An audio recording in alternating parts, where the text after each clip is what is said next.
क्या आप जानते हैं कि जब भगवान विष्णु की कृपा किसी जीवन में जागृत होती है तो अव्यवस्था स्वयं व्यवस्था में बदलने लगती है और साधारण मनुष्य भी धर्म, शांति और संतुलन से परिपूर्ण जीवन जीने लगता है। कहा गया है कि जहां श्री हरि का स्मरण निरंतर होता है वहां भय, संकट और अधर्म स्वतः ही दूर हो जाते हैं।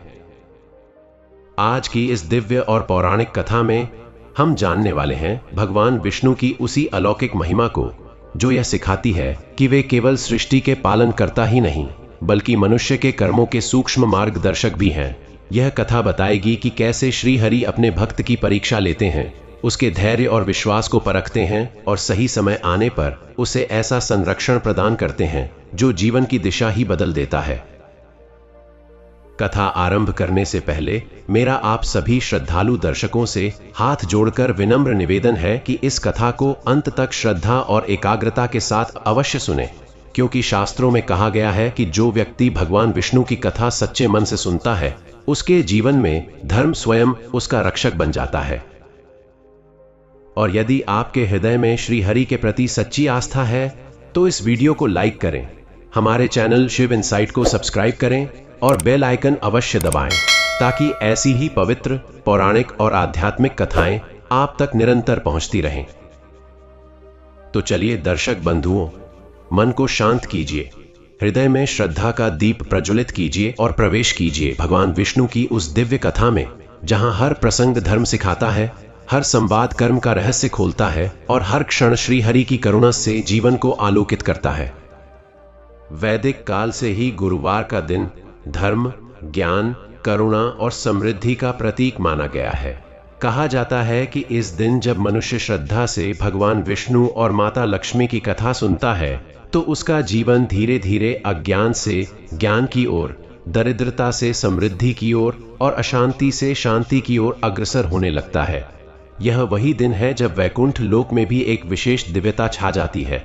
शंख, चक्र, गदा और पद्म से सुशोभित भगवान विष्णु शेषनाग की शैया पर योग निद्रा में स्थित होते हैं और माता लक्ष्मी उनके चरणों में विराजमान होकर समस्त लोकों की गति को निहारती हैं। उस समय देवता, ऋषि और सिद्धगण वैकुंठ की ओर दृष्टि लगाए रहते हैं, क्योंकि उन्हें ज्ञात होता है कि जब भी पृथ्वी पर धर्म डगमगाने लगता है तब विष्णु और लक्ष्मी के मध्य कोई न कोई दिव्य संवाद अवश्य होता है जो आगे चलकर समस्त सृष्टि के लिए मार्गदर्शक बनता है। उस दिन वैकुंठ लोक में वातावरण कुछ गंभीर था। माता लक्ष्मी ने पृथ्वी की ओर दृष्टि डालते हुए गहरी सांस ली। उनके मुखमंडल पर करुणा थी किंतु नेत्रों में पीड़ा। उन्होंने भगवान विष्णु से कहा, नाथ, आज पृथ्वी पर मनुष्य के कर्म मुझे व्यथित कर रहे हैं। जहाँ कभी दान, सेवा और संतोष का वास था वहां अब लोभ, छल और अहंकार ने डेरा डाल लिया है। लोग मेरा नाम तो लेते हैं पर मेरे गुणों को भूलते जा रहे हैं। वे धन तो चाहते हैं पर धर्म नहीं, ऐश्वर्य तो चाहते हैं पर कर्तव्य नहीं। भगवान विष्णु ने नेत्र खोले, उनके चेहरे पर गंभीर शांति थी। उन्होंने मंद स्वर में उत्तर दिया, देवी, यह कलयुग की स्वाभाविक गति है किंतु अभी भी आशा शेष है। मनुष्य जब तक अपने कर्मों से सीखता है तब तक सुधार का मार्ग खुला रहता है। माता लक्ष्मी ने आगे कहा, स्वामी, मैंने देखा है कि मनुष्य गुरुवार जैसे पवित्र दिन को भी केवल औपचारिकता समझने लगा है। कथा सुनता है पर मन कहीं और भटकता है, व्रत रखता है पर क्रोध और ईर्ष्या नहीं छोड़ता। धन पाने की इच्छा तो प्रबल है पर धर्म निभाने का साहस दुर्बल। ऐसे में मैं पृथ्वी पर कैसे स्थिर रहूं? भगवान विष्णु ने मुस्कुराते हुए कहा, देवी, आप सदा वहीं निवास करती हैं जहां सत्य, श्रम और संतोष होता है। पर याद रखिए, कुछ दीपक आज भी अंधकार में जल रहे हैं। कुछ घर आज भी ऐसे हैं जहां गुरुवार को आपकी कथा केवल सुनी नहीं जाती बल्कि जी जाती है। उनके शब्दों में विश्वास था, जैसे वे किसी आने वाली लीला को पहले से जानते हों। इसी बीच नारद मुनि वीणा बजाते हुए वैकुंठ पहुंचे। उन्होंने भगवान विष्णु और माता लक्ष्मी को प्रणाम किया और कहा, नारायण, मैंने तीनों लोकों में भ्रमण किया है। देवलोक में ऐश्वर्य है, पाताल में शक्ति है, पर पृथ्वी पर ही कर्म की सबसे कठिन परीक्षा चल रही है। वहां मनुष्य अपने ही हाथों से सुख भी रच रहा है और दुख भी। कुछ लोग माता लक्ष्मी को केवल धन की देवी समझकर बुलाते हैं, पर जब वे आती हैं तो उन्हें ठहराने का गुण नहीं रखते। इसलिए समृद्धि आती है और तुरंत चली जाती है। माता लक्ष्मी ने नारद की ओर करुण दृष्टि डाली और बोली, महर्षि, क्या पृथ्वी पर कोई ऐसा स्थान भी है जहां आज भी मेरा स्वागत निष्काम भाव से होता हो? नारद ने कहा, देवी, हैं कुछ साधारण घर जहां साधन कम है पर श्रद्धा अपार है। नारद के वचनों के साथ ही वैकुंठ में अन्य देवताओं का आगमन हुआ। इंद्र, ब्रह्मा और महादेव भी वहां उपस्थित हुए। इंद्र ने कहा, प्रभु, पृथ्वी पर असंतुलन बढ़ रहा है। जब मनुष्य कर्म का फल भोगता है तो वह देवताओं को दोष देता है, पर अपने आचरण को नहीं देखता। ब्रह्मा ने गंभीर स्वर में कहा, सृष्टि की रचना तो मैंने कर दी, पर उसका संतुलन कर्म से ही बना रहता है। तब महादेव ने मंद हास्य के साथ कहा, जहां भक्ति होती है वहां समाधान अपने आप जन्म लेता है। समस्या वहां है जहां मनुष्य केवल पाने की सोचता है, बनने की नहीं। इन संवादों को सुनकर माता लक्ष्मी का हृदय और अधिक व्याकुल हो उठा। उसी क्षण पृथ्वी लोक का दृश्य वैकुंठ में प्रकट हुआ। एक ओर बड़े नगर थे जहां ऊंची इमारतों में रहने वाले लोग धन के अंबार के बावजूद अशांत थे। घरों में कलह, मन में भय और संबंधों में स्वार्थ था। वहीं दूसरी ओर एक छोटा सा गांव था जहां एक साधारण किसान का परिवार रहता था। घर मिट्टी का था, साधन सीमित थे, पर हर गुरुवार को वह परिवार स्नान करके पीले वस्त्र धारण करता, केले के पत्तों पर भोजन अर्पित करता और भगवान विष्णु व माता लक्ष्मी की कथा श्रद्धा से सुनता। वह कथा केवल शब्द नहीं थी, बल्कि जीवन का नियम थी। पिता ईमानदारी से परिश्रम करता, माता संतोष और सेवा का भाव रखती और बच्चे बड़ों का सम्मान करते।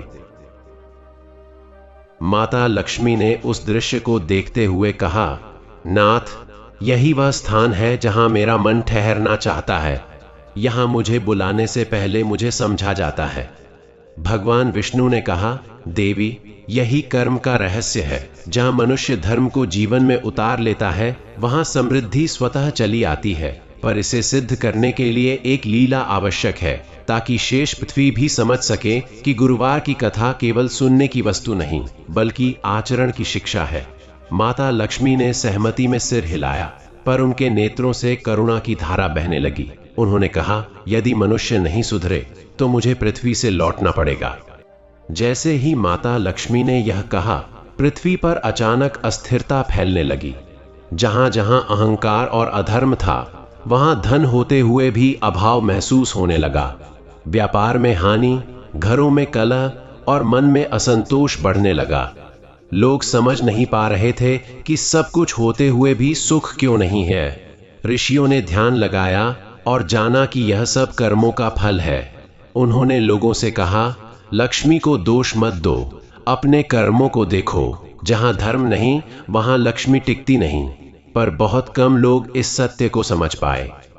वैकुंठ में भगवान विष्णु ने माता लक्ष्मी का हाथ थामकर कहा, देवी, अभी पूर्ण विरह का समय नहीं आया है। अभी एक अवसर और दिया जाए। गुरुवार की कथा को पुनः जीवित किया जाए, देवताओं के संवाद के साथ, ताकि मनुष्य केवल कथा न सुने बल्कि उसके अर्थ को हृदय में उतारे। माता लक्ष्मी ने धीरे से कहा, यदि ऐसा हुआ तो मैं वहां अवश्य निवास करूंगी जहां श्रद्धा होगी, भले ही साधन कम हो। यह कहकर उन्होंने पृथ्वी की ओर करुण दृष्टि डाली, मानो किसी आने वाली परीक्षा और अनुग्रह की तैयारी कर रही हों। इसी प्रकार वैकुंठ लोक में यह निश्चय हुआ कि मनुष्य के कर्मों की परीक्षा ली जाएगी।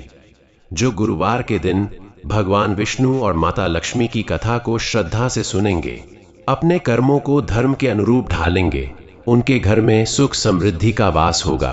और जो केवल दिखावे में कथा सुनेंगे, उनके लिए कथा शब्दों तक ही सीमित रह जाएगी। इसी निर्णय के साथ यह दिव्य कथा आगे बढ़ने लगी, जहां देवताओं के संवाद और पृथ्वी पर मनुष्य के कर्म मिलकर आने वाले समय में एक गहरी सीख देने वाले थे। वैकुंठ लोक में हुए इस दिव्य निश्चय के पश्चात समय ने एक नई गति पकड़ी। देवताओं की दृष्टि अब पृथ्वी पर टिकी हुई थी, जहां मनुष्य अपने कर्मों की परीक्षा देने वाला था। गुरुवार का दिन आते ही जैसे तीनों लोकों में एक सूक्ष्म कंपन फैल जाता। कुछ घरों में लोग इसे सामान्य दिन समझकर अपने पुराने ढर्रे पर चलते रहे, पर कुछ हृदय ऐसे भी थे जिनमें अनजानी सी बेचैनी और साथ ही श्रद्धा की हल्की लौ जाग उठी। उन लोगों को स्वयं भी पता नहीं था कि वे क्यों उस दिन पीले वस्त्र धारण करना चाहते हैं, क्यों तुलसी के समीप दीप जलाने का मन करता है, और क्यों विष्णु लक्ष्मी का नाम लेते ही मन को एक अद्भुत शांति मिलती है। यह वही आह्वान था जो वैकुंठ से निकलकर मनुष्य के अंतःकरण तक पहुंच रहा था। उसी छोटे से गांव में जिसे वैकुंठ में दिखाया गया था, उस किसान के घर गुरुवार का विशेष वातावरण था। सूर्योदय से पहले ही घर की स्त्री उठकर आंगन को गोबर से लीपती, तुलसी को जल अर्पित करती और मन ही मन माता लक्ष्मी से प्रार्थना करती कि हे देवी, हमारे घर में सदा सदाचार और संतोष बनाए रखना। किसान स्वयं नदी में स्नान कर लौटता और खेत जाने से पहले भगवान विष्णु का स्मरण करता।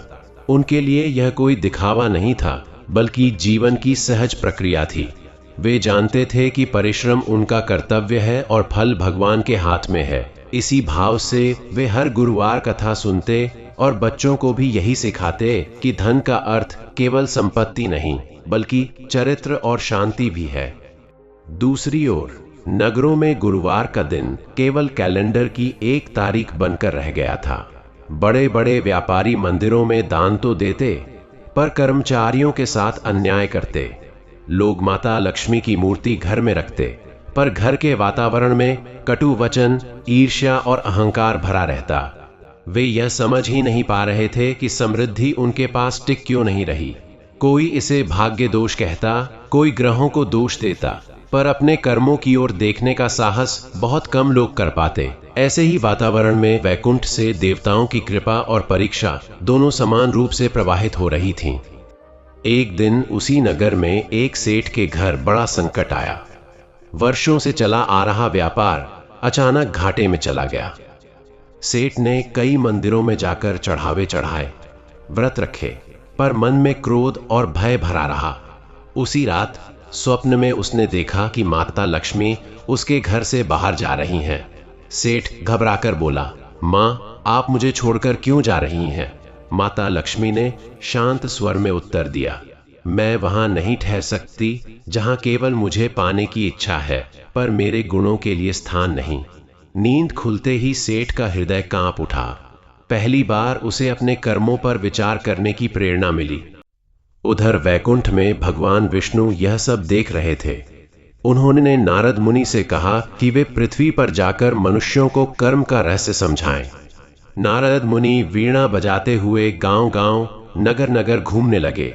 वे जहां भी जाते वहां यही कहते कि गुरुवार का व्रत केवल कथा सुनने या दान देने से पूर्ण नहीं होता, बल्कि जीवन में धर्म, सेवा और सत्य को अपनाने से पूर्ण होता है। कुछ लोग उनके वचनों को सुनकर हंसते, पर कुछ के हृदय में बीज पड़ जाता, जो समय आने पर अंकुरित होता। धीरे धीरे उस छोटे गांव की चर्चा आसपास के क्षेत्रों में फैलने लगी। लोग कहते कि वहां के लोग साधनहीन होकर भी संतुष्ट और प्रसन्न रहते हैं। जब किसी ने उस किसान से इसका रहस्य पूछा, तो उसने सरलता से कहा कि हम हर गुरुवार भगवान विष्णु और माता लक्ष्मी की कथा सुनते हैं और प्रयास करते हैं कि जो सुना है उसे जीवन में उतारें। हम झूठ से बचते हैं, परिश्रम करते हैं और जो मिलता है उसमें संतोष रखते हैं। उसकी बातें सुनकर कई लोग पहली बार समझ पाए कि कथा का वास्तविक फल क्या होता है। इसी बीच एक वर्ष ऐसा आया जब पूरे क्षेत्र में अकाल की स्थिति उत्पन्न हो गई। वर्षा नहीं हुई, फसलें सूखने लगीं। बड़े किसान और व्यापारी घबरा गए, पर उस छोटे किसान के घर में भय नहीं था। उसने सीमित अनाज को भी पड़ोसियों में बांटा और कहा कि भगवान विष्णु पर भरोसा रखो। उसकी यह निस्वार्थ भावना वैकुंठ तक पहुंची। माता लक्ष्मी ने भगवान विष्णु से कहा, नाथ, यही वह भाव है जहां मैं स्थायी रूप से निवास करना चाहती हूं। भगवान विष्णु ने मुस्कुराकर कहा, देवी, यही तो कर्म का फल है, जो देता है वही पाता है। अचानक मौसम ने करवट ली। जहां आसपास के क्षेत्रों में वर्षा नहीं हुई थी, वहां उस गांव और आसपास के कुछ क्षेत्रों में अच्छी वर्षा हुई। लोगों ने इसे संयोग कहा, पर ऋषियों ने जान लिया कि यह कर्म और भक्ति का परिणाम है। इससे अनेक लोगों का विश्वास दृढ़ हुआ।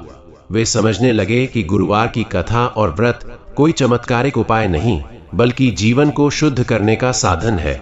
जो इसे समझ लेता है, उसके लिए जीवन स्वयं सरल हो जाता है। नगर के सेठ ने भी इस परिवर्तन को देखा। उसने अपने व्यवहार में बदलाव लाने का निश्चय किया। उसने कर्मचारियों के साथ न्याय करना शुरू किया, जरूरतमंदों की सहायता की और गुरुवार को कथा सुनते समय मन को स्थिर रखा। कुछ ही समय में उसके व्यापार में स्थिरता आने लगी। वह समझ गया कि माता लक्ष्मी केवल धन देकर नहीं जाती, बल्कि मनुष्य को योग्य बनाकर जाती हैं। उसके घर का वातावरण भी बदलने लगा। जहां पहले कलह थी, वहां अब शांति और सहयोग का भाव पनपने लगा। वैकुंठ में देवताओं ने यह सब देखा तो उनके हृदय में भी संतोष उत्पन्न हुआ। इंद्र ने कहा कि जब मनुष्य कर्म का रहस्य समझ लेता है तो देवताओं को हस्तक्षेप नहीं करना पड़ता। ब्रह्मा ने कहा कि सृष्टि का संतुलन तभी बना रहता है जब मनुष्य अपने कर्तव्य को समझता है। महादेव ने यह कहते हुए नेत्र बंद किए कि भक्ति और कर्म का मिलन ही जीवन का सत्य है। माता लक्ष्मी ने पृथ्वी की ओर देखकर कहा कि अभी बहुत कुछ बदलना शेष है, पर आशा जाग चुकी है। समय के साथ यह कथा और यह अनुभव धीरे धीरे अन्य क्षेत्रों में भी फैलने लगा। लोग गुरुवार के दिन कथा सुनते समय केवल वरदान नहीं मांगते, बल्कि अपने भीतर झांकने लगे। वे पूछने लगे कि क्या हम सचमुच उस कृपा के योग्य हैं जिसे पाना चाहते हैं। यह आत्ममंथन ही कथा का वास्तविक फल था। जहां जहां यह भाव जागा, वहां जीवन में स्थिरता और संतुलन आने लगा। इस प्रकार देवताओं के संवाद और मनुष्य के कर्म एक दूसरे से जुड़ते चले गए। यह कथा अब केवल वैकुंठ या किसी एक गांव तक सीमित नहीं रही, बल्कि एक जीवन दर्शन बन गई। मनुष्य समझने लगा कि भगवान विष्णु संरक्षण देते हैं और माता लक्ष्मी समृद्धि, पर दोनों का वास वहीं होता है जहां धर्म, सत्य और करुणा का निवास होता है। और इसी सत्य के साथ यह कथा आगे बढ़ती रही, मनुष्य को उसके कर्मों का दर्पण दिखाती हुई और उसे उसके वास्तविक लक्ष्य की ओर ले जाती हुई। समय आगे बढ़ता गया और पृथ्वी पर यह परिवर्तन केवल कुछ घरों या गांवों तक सीमित नहीं रहा। धीरे धीरे मनुष्य के भीतर एक मौन प्रश्न उठने लगा, क्या वास्तव में हमारा जीवन केवल संयोगों से चल रहा है, या हमारे कर्म ही हमारे भाग्य की रेखाएं खींच रहे हैं। गुरुवार के दिन अब पहले जैसी उपेक्षा नहीं रही। कुछ लोग जिज्ञासा से कथा सुनने लगे, कुछ भय से और कुछ श्रद्धा से। जो श्रद्धा से सुनते, उनके जीवन में एक अदृश्य स्थिरता आने लगी। उनके घरों में समस्याएं समाप्त तो नहीं हुई, पर उनका सामना करने की शक्ति अवश्य उत्पन्न हो गई। वे समझने लगे कि भगवान विष्णु संकट को दूर करने से पहले मनुष्य को भीतर से मजबूत करते हैं। उसी छोटे गांव में किसान का परिवार अब केवल उदाहरण नहीं रहा, बल्कि प्रेरणा बन गया। दूर दूर से लोग उनसे मिलने आने लगे। वे उनसे कोई चमत्कार पूछते, कोई तंत्र या उपाय जानना चाहता, पर किसान हर बार यही कहता कि हमने कुछ अलग नहीं किया, हमने केवल वही किया जो धर्म कहता है। हमने झूठ से बचने की कोशिश की, मेहनत को पूजा माना और जो मिला उसमें संतोष रखा। माता लक्ष्मी ने हमें कुछ नहीं दिया, बल्कि हमें योग्य बनाया कि जो मिले उसे संभाल सकें। उसकी बातें सुनकर कई लोगों को पहली बार यह अनुभव हुआ कि कथा का फल बाहर नहीं, भीतर प्रकट होता है। नगरों में भी परिवर्तन की लहर धीरे धीरे फैलने लगी। जिन व्यापारियों ने पहले केवल लाभ को ही सब कुछ माना था, वे अब व्यवहार में संयम लाने लगे। कुछ लोग असफल भी हुए, क्योंकि उनके भीतर परिवर्तन अधूरा था। वे कथा सुनते तो थे, पर कर्म नहीं बदलते थे। ऐसे लोगों के जीवन में अशांति बनी रही। ऋषियों ने उन्हें समझाया कि भगवान विष्णु धैर्य की परीक्षा लेते हैं और माता लक्ष्मी स्थिरता की। जो अधीर होता है वह बीच में ही मार्ग छोड़ देता है, जो धैर्य रखता है वही अंततः फल पाता है। एक समय ऐसा आया जब पूरे राज्य में एक बड़ा संकट उत्पन्न हुआ। राजा के निर्णयों में अहंकार आ गया था। उसने कर बढ़ा दिए, प्रजा की पीड़ा को अनदेखा किया। परिणाम स्वरूप राज्य में असंतोष फैल गया। उसी रात राजा ने स्वप्न में भगवान विष्णु को देखा। श्री हरि ने उससे कहा कि राजा का धर्म केवल शासन करना नहीं, बल्कि संरक्षण करना भी है। यदि वह प्रजा के कर्मों को नहीं समझेगा तो स्वयं भी कर्म फल से नहीं बच सकेगा। राजा की नींद खुली तो उसका हृदय भय और पश्चाताप से भर गया। उसने अगले ही दिन, गुरुवार के दिन, राज्य में विष्णु लक्ष्मी कथा का आयोजन करवाया और स्वयं प्रजा के बीच बैठकर कथा सुनी। राजा के इस परिवर्तन का प्रभाव पूरे राज्य में पड़ा। लोगों ने देखा कि जब शासक अपने अहंकार को त्यागता है, तब व्यवस्था स्वयं सुधरने लगती है। करों में राहत दी गई, न्यायपूर्ण निर्णय लिए जाने लगे, राज्य में स्थिरता आने लगी। माता लक्ष्मी की कृपा अब केवल धन के रूप में नहीं, बल्कि शांति और संतुलन के रूप में प्रकट होने लगी। वैकुंठ में देवताओं ने यह सब देखा तो उन्हें विश्वास हो गया कि मनुष्य में अभी भी सीखने की क्षमता शेष है। पर हर परिवर्तन सरल नहीं होता। कुछ लोग ऐसे भी थे जो इस मार्ग का विरोध करने लगे।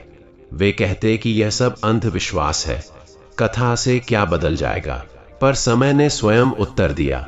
जो लोग केवल भोग में डूबे रहे, उनके जीवन में भय और असंतोष बढ़ता गया। वे बाहर से संपन्न थे, पर भीतर से रिक्त।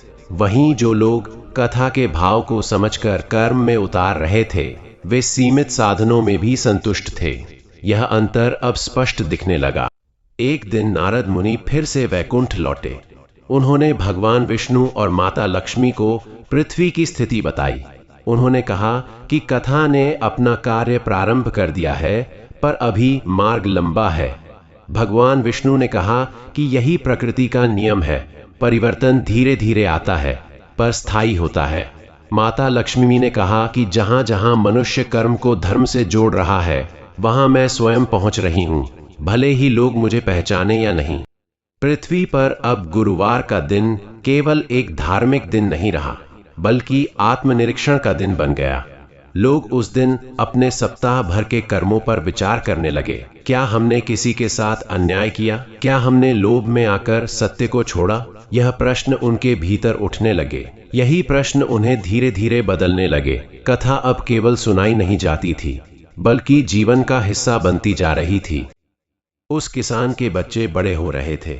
उन्होंने नगर जाकर शिक्षा प्राप्त की, पर अपने संस्कार नहीं छोड़े।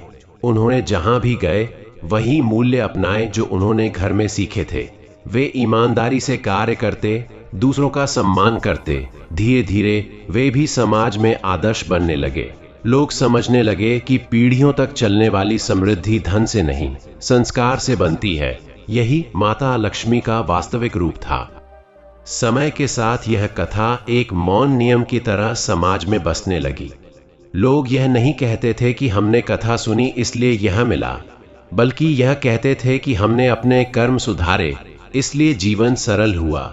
यही वह बिंदु था जहां कथा ने अपना उद्देश्य पूरा किया। वैकुंठ में भगवान विष्णु ने संतोष की दृष्टि से पृथ्वी को देखा। माता लक्ष्मी ने भी मुस्कुराकर कहा कि अभी भी संसार में अंधकार है, पर दीपक जल चुके हैं। इस प्रकार यह कथा आगे बढ़ती रही। कभी किसी किसान के घर में, कभी किसी राजा के महल में, कभी किसी व्यापारी के मन में। यह कथा न तो किसी ग्रंथ तक सीमित रही, न किसी स्थान तक। यह मनुष्य के कर्मों में प्रवाहित होने लगी। जहां धर्म, सत्य और करुणा का वास हुआ, वहां विष्णु का संरक्षण और लक्ष्मी की समृद्धि स्वयं उपस्थित हो गई। और यही इस दिव्य कथा का शाश्वत संदेश बन गया, जो युगों युगों तक मनुष्य को उसके कर्तव्य और उसके पथ की याद दिलाता रहेगा। समय की धारा यूं ही बहती रही और इस कथा का प्रभाव अब मनुष्य के बाह्य जीवन से आगे बढ़कर उसके अंतर्मन तक पहुंचने लगा। लोग ये अनुभव करने लगे कि वास्तविक परिवर्तन बाहर की परिस्थितियों में नहीं, बल्कि भीतर की दृष्टि में होता है। जो पहले हर घटना में भाग्य को दोष देता था, वह अब स्वयं से प्रश्न करने लगा। गुरुवार के दिन कथा सुनते समय मनुष्य के भीतर एक मौन संवाद चलने लगा। क्या मैं सच में वही जीवन जी रहा हूँ जिसके योग्य मैं स्वयं को समझता हूँ?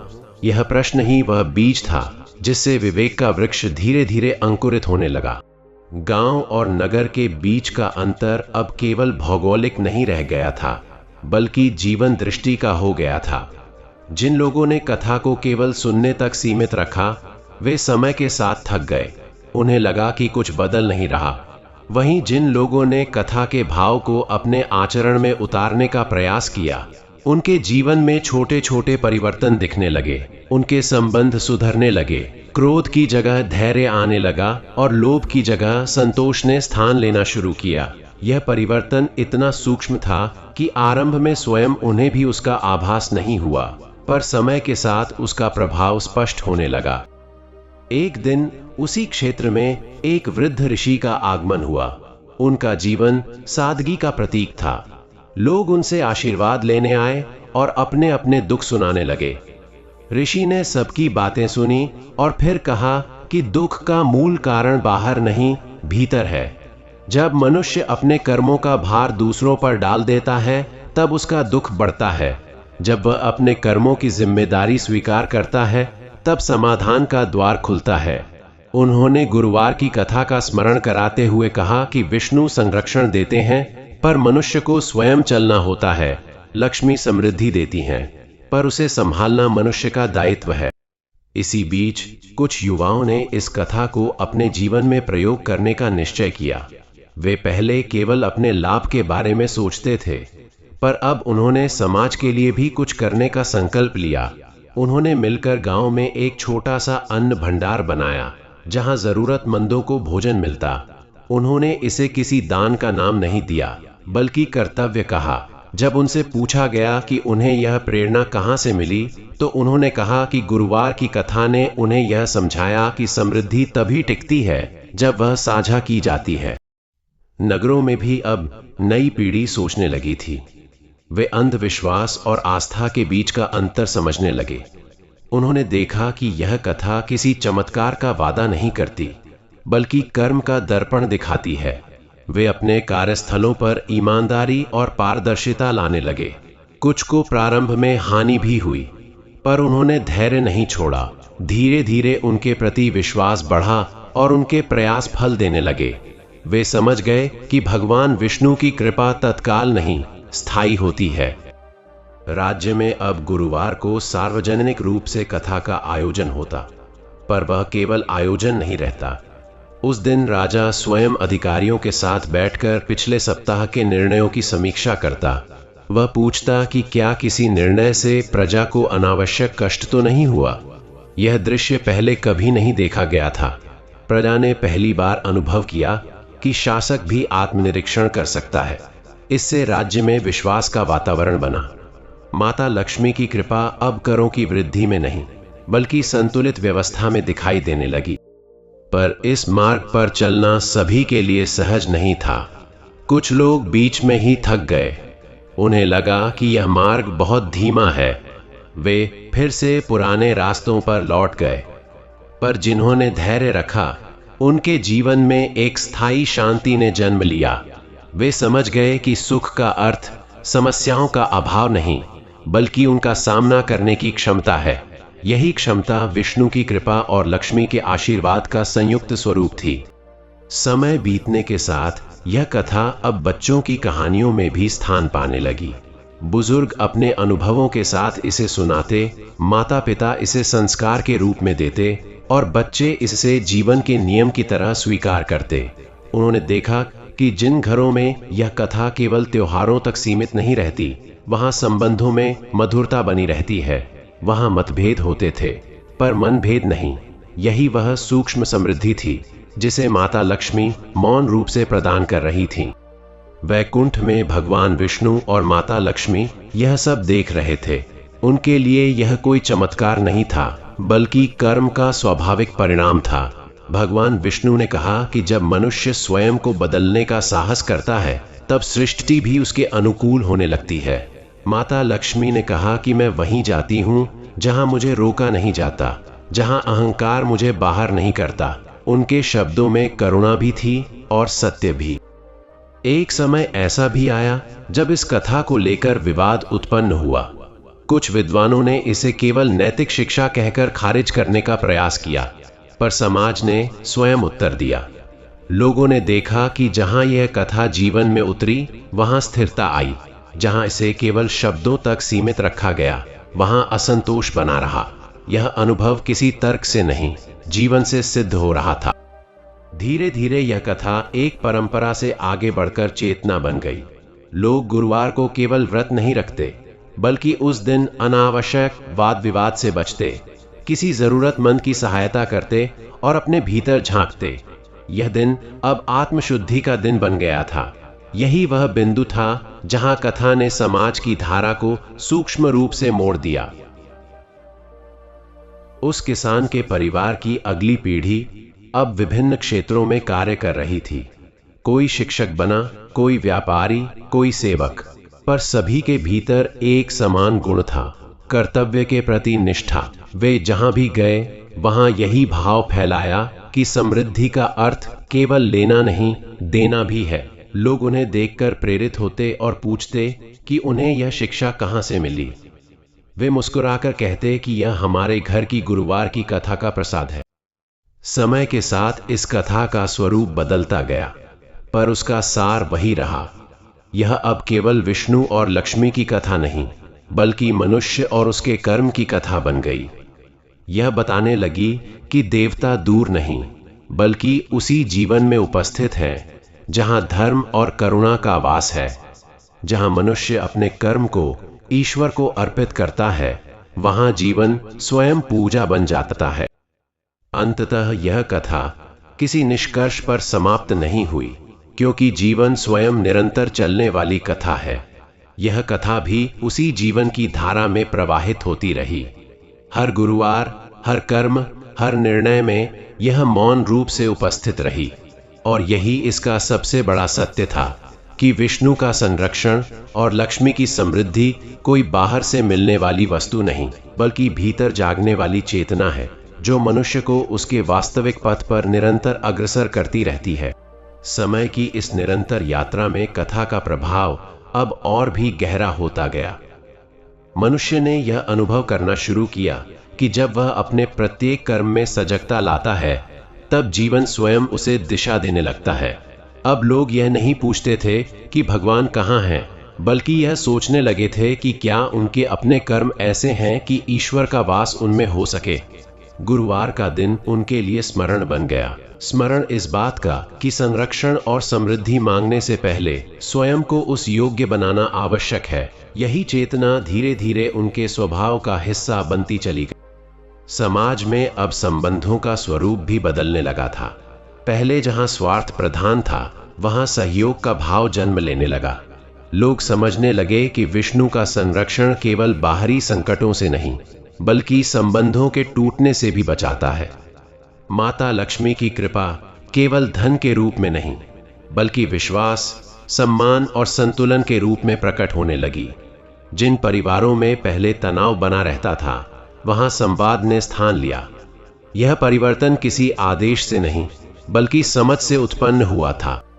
इसी क्रम में कुछ ऐसे भी क्षण आए जब कठिन परीक्षाएं सामने आईं। प्राकृतिक आपदाएं, आर्थिक संकट और व्यक्तिगत हानि ने कई लोगों की आस्था को चुनौती दी, पर उनकी दृष्टि बदली हुई थी। वे टूटे नहीं, बल्कि एक दूसरे का सहारा बने। उन्होंने समझा कि संकट के समय धैर्य रखना ही विष्णु का स्मरण है, और सीमित साधनों में भी संतुलन बनाए रखना ही लक्ष्मी की आराधना। इन परीक्षाओं ने उनकी चेतना को और परिपक्व कर दिया। वैकुंठ में यह सब देखकर देवताओं के मन में भी एक शांत संतोष था।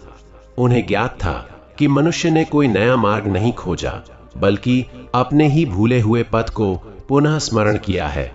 भगवान विष्णु ने यह अनुभव किया कि जब मनुष्य अपने कर्तव्य से विमुख नहीं होता, तब सृष्टि स्वयं उसका संरक्षण करती है। माता लक्ष्मी ने भी यह देखा कि जहां संतोष और संयम है, वहां मुझे स्थायी निवास मिलता है, भले ही बाहरी वैभव कम क्यों न हो। धीरे धीरे यह कथा समय और स्थान की सीमाओं से परे जाने लगी। वह केवल उस राज्य या उन गांवों तक सीमित नहीं रही। यात्रियों के साथ, व्यापारियों के अनुभवों में और साधुओं के उपदेशों में यह भाव फैलता गया। लोग भले ही कथा के शब्द अलग अलग बोलते थे, पर उसका सार एक ही था, कर्म को धर्म से जोड़ो और फल की चिंता छोड़ दो। यही भाव मानव जीवन को सहज और संतुलित बनाता चला गया।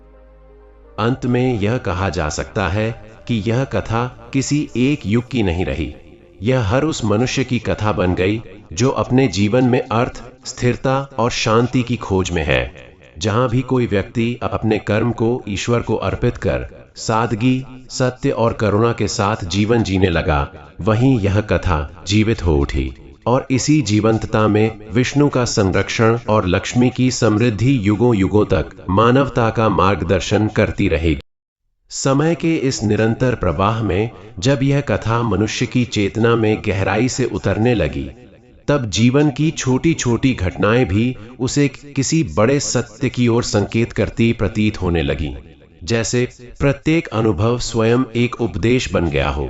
मनुष्य अब सुख को केवल प्राप्ति में नहीं बल्कि प्रक्रिया में देखने लगा था। वह समझने लगा था कि विष्णु का संरक्षण केवल तब नहीं होता जब संकट टल जाए, बल्कि तब भी होता है जब संकट के बीच सही निर्णय लेने की शक्ति मिलती है। और लक्ष्मी की समृद्धि केवल तब नहीं प्रकट होती जब धन बढ़े, बल्कि तब भी होती है जब मन अशांत परिस्थितियों में भी संतुलन बनाए रखे। यह समझ धीरे धीरे जीवन के हर क्षेत्र में उतरने लगी। कृषि में, व्यापार में, शिक्षा में, शासन में और पारिवारिक संबंधों में भी। किसान अब केवल फसल की उपज नहीं देखता था, वह धरती के साथ अपने व्यवहार को भी देखता था, क्योंकि उसने अनुभव कर लिया था कि धरती भी उसी को फल देती है जो उसे सम्मान देता है। व्यापारी अब केवल लाभ हानि का गणित नहीं करता था, वह अपने व्यवहार में ईमानदारी और दीर्घकालिक विश्वास को स्थान देने लगा था, क्योंकि उसने देख लिया था कि तात्कालिक लाभ अक्सर स्थायी अशांति को जन्म देता है। शिक्षक जब बच्चों को पढ़ाता तो केवल ज्ञान नहीं देता, बल्कि कर्म और उत्तरदायित्व का भाव भी उनमें बोने का प्रयास करता, क्योंकि उसे ज्ञात हो गया था कि आने वाली पीढ़ी ही इस कथा को आगे जीवित रखेगी। माता पिता बच्चों को यह नहीं कहते थे कि केवल सफल बनो, बल्कि यह कहते थे कि ऐसा बनो कि सफलता तुम्हारे साथ टिक सके। धीरे धीरे समाज में यह भाव गहराने लगा कि हर व्यक्ति अपने जीवन का केवल उपभोक्ता नहीं बल्कि संरक्षक भी है, अपने संबंधों का, अपने संसाधनों का और अपने मूल्यों का। इसी चेतना ने मनुष्य को प्रतिस्पर्धा से सहयोग की ओर और अधिकार से कर्तव्य की ओर मोड़ना शुरू किया। जब कभी किसी के जीवन में अचानक विपत्ति आती तो वह पहले की तरह यह नहीं कहता कि ईश्वर ने ऐसा क्यों किया, बल्कि वह यह समझने का प्रयास करता कि इस परिस्थिति में उसे कौन सा धर्म निभाना है। यही वह क्षण होता जहां कथा जीवंत हो उठती। वैकुंठ में भगवान विष्णु और माता लक्ष्मी के लिए यह सब किसी चमत्कार से कम नहीं था, पर वे जानते थे कि यह चमत्कार भी कर्म का ही परिणाम है। विष्णु को यह देखकर संतोष होता कि मनुष्य अब संरक्षण को अधिकार नहीं बल्कि उत्तरदायित्व के रूप में समझने लगा है, और लक्ष्मी को यह देखकर प्रसन्नता होती कि समृद्धि को अब केवल संग्रह नहीं बल्कि संतुलन के रूप में देखा जाने लगा है। समय के साथ यह भी हुआ कि जब कभी कोई व्यक्ति इस मार्ग से भटकता तो उसे दंड नहीं बल्कि असंतोष मिलता, और यही असंतोष उसे पुनः सही दिशा की ओर मोड़ देता। लोग समझने लगे कि यही असंतोष वास्तव में विष्णु की चेतावनी है और लक्ष्मी की मौन शिक्षा भी। इस कथा का प्रभाव इतना सूक्ष्म हो गया कि लोग इसे किसी विशेष शब्द या आयोजन से जोड़कर नहीं देखते थे। यह उनके दैनिक निर्णयों में, उनके मौन व्यवहार में और उनके दृष्टिकोण में बस चुकी थी। कोई व्यक्ति जब किसी कमजोर की सहायता करता तो वह इसे पुण्य कहकर नहीं जताता बल्कि कर्तव्य मानकर करता। कोई शासक जब कठोर निर्णय लेने से पहले प्रजा के प्रभाव के बारे में सोचता तो वह इसे विवशता नहीं बल्कि धर्म मानता। यही वह अवस्था थी जहां कथा ने बाहरी रूप से अदृश्य होकर भी समाज की धड़कन बनना शुरू कर दिया। पीढ़ियां बदलती रहीं, समय के साथ परंपराएं बदली, पर इस कथा का सार हर युग में स्वयं को नए रूप में प्रकट करता रहा। कभी यह गुरुवार की कथा बनकर घरों में गूंजती, कभी किसी वृद्ध के अनुभव बनकर युवाओं के मार्गदर्शन में उतरती, और कभी किसी बच्चे के सहज प्रश्न में छिपे सत्य के रूप में सामने आती। अंततः मनुष्य यह समझने लगा कि विष्णु और लक्ष्मी कोई दूरस्थ सत्ता नहीं, बल्कि वही चेतना है जो उसे हर क्षण यह स्मरण कराती हैं कि जीवन केवल जीने के लिए नहीं, बल्कि सही ढंग से जीने के लिए मिला है। और जब यह समझ स्थायी हो जाती है, तब जीवन स्वयं एक कथा बन जाता है। ऐसी कथा जिसमें हर कर्म एक श्लोक है, हर निर्णय एक उपदेश है, और हर दिन, विशेषकर गुरुवार, आत्मस्मरण का एक पवित्र अवसर बन जाता है, जहां मनुष्य स्वयं से, अपने कर्मों से और अपने धर्म से मौन संवाद करता हुआ निरंतर आगे बढ़ता रहता है। इसी आत्मस्मरण की अवस्था में यह कथा अब अपने पूर्ण चक्र की ओर बढ़ने लगी, जहां अंत वास्तव में किसी समापन का संकेत नहीं, बल्कि पूर्णता का अनुभव बन गया। समय के साथ मनुष्य ने यह स्पष्ट रूप से देख लिया कि जिन घरों में गुरुवार केवल एक रस्म नहीं, बल्कि चेतना का दिन बन गया, वहां जीवन की दिशा स्वयं सुव्यवस्थित हो गई। वहां धन आया तो अहंकार नहीं बढ़ा, और यदि अभाव आया तो निराशा नहीं छाई। लोग समझने लगे कि विष्णु का वास्तविक संरक्षण उन्हें गलत मार्ग से रोकने में है, और लक्ष्मी की सच्ची कृपा उन्हें सही मार्ग पर टिकाए रखने में। अब कथा सुनते समय लोग किसी वरदान की प्रतीक्षा नहीं करते थे, बल्कि अपने भीतर यह सामर्थ्य जगाने का प्रयास करते थे कि वे स्वयं किसी और के लिए वरदान बन सकें। धीरे धीरे यह भाव समाज की सामूहिक चेतना में इतना गहराई से उतर गया कि जब कभी कोई व्यक्ति स्वार्थवश अनुचित आचरण करता, तो उसे बाहर से नहीं, भीतर से ग्लानि होती, और यही ग्लानि उसे स्वयं सुधार की ओर ले जाती। यही वह क्षण था जहां देवताओं का कार्य पूर्ण हो जाता था, क्योंकि जब मनुष्य स्वयं अपना मार्गदर्शक बन जाए, तब बाहरी हस्तक्षेप की आवश्यकता नहीं रहती। वैकुंठ में भगवान विष्णु ने यह देखकर गहरी शांति का अनुभव किया कि पृथ्वी पर धर्म अब भय से नहीं, समझ से जिया जाने लगा है। माता लक्ष्मी ने भी यह अनुभव किया कि अब उन्हें किसी को छोड़कर जाने की आवश्यकता नहीं पड़ती, क्योंकि जहां संतोष और करुणा ने स्थायी निवास कर लिया, वहां उनका स्थान स्वयं सुरक्षित हो गया। समय के साथ कई युग बदले, सभ्यताएं उठीं और ढलीं, पर इस कथा का सार हर युग में किसी न किसी रूप में जीवित रहा। कभी यह किसी साधु के वचनों में प्रकट हुआ, कभी किसी माँ की सीख में, कभी किसी शासक के न्यायपूर्ण निर्णय में, और कभी किसी सामान्य मनुष्य के मौन त्याग में। लोग भले ही इसका नाम भूल गए हों, पर इसका प्रभाव उनके कर्मों में प्रवाहित होता रहा। यही इस कथा की सबसे बड़ी विशेषता थी कि यह स्वयं को शब्दों से मुक्त कर कर्मों में बांध देती थी। अंततः मनुष्य ने यह स्वीकार कर लिया कि जीवन की सबसे बड़ी समृद्धि बाहरी साधनों की अधिकता नहीं, बल्कि भीतर की स्थिरता है, और सबसे बड़ा संरक्षण बाहरी शक्तियों से नहीं, बल्कि विवेक से प्राप्त होता है। यही विवेक विष्णु का स्वरूप था, और यही स्थिरता लक्ष्मी का निवास। जब यह समझ सामूहिक रूप से स्थायी हो गई, तब यह कथा अपने स्वाभाविक अंत पर पहुंची, ऐसे अंत पर जहां किसी अंतिम पंक्ति की आवश्यकता नहीं रही, क्योंकि कथा स्वयं जीवन बन चुकी थी। हर गुरुवार, हर निर्णय, हर कर्म में यह मौन रूप से उपस्थित रहने लगी, और इसी मौन उपस्थिति में यह दिव्य पौराणिक कथा पूर्ण हुई, न किसी उद्घोष के साथ, न किसी विराम के साथ, बल्कि उस शाश्वत सत्य के साथ कि जहां धर्म, करुणा और कर्तव्य का संतुलन होता है, वहीं विष्णु का संरक्षण और लक्ष्मी की समृद्धि स्वयं बिना बुलाए सदा के लिए निवास कर लेती। आपने सुनी यह पवित्र, दिव्य और रहस्यमयी भगवान विष्णु की कथा, जो हमें यह सिखाती है कि जब मनुष्य अपने कर्मों को धर्म के मार्ग पर चलाता है और सच्चे मन से श्री हरि का स्मरण करता है, तब उसके जीवन में संरक्षण, शांति और स्थिर समृद्धि स्वयं प्रवेश करती है। जो व्यक्ति लोभ, अहंकार और अधर्म से दूर रहकर भगवान विष्णु के बताए मार्ग पर चलता है, उसके जीवन में भय और संकट टिक नहीं पाते। श्री हरि ऐसे भक्त को केवल बाहरी सुख ही नहीं देते, बल्कि उसे विवेक, धैर्य और सही निर्णय लेने की शक्ति भी प्रदान करते हैं, जिससे उसका जीवन संतुलित और मंगलमय बनता है।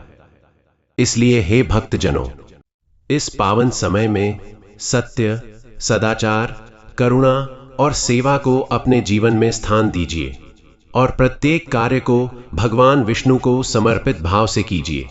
जब कर्म में धर्म जुड़ जाता है, तब स्वयं श्री हरि हमारे पथ के रक्षक बन जाते हैं।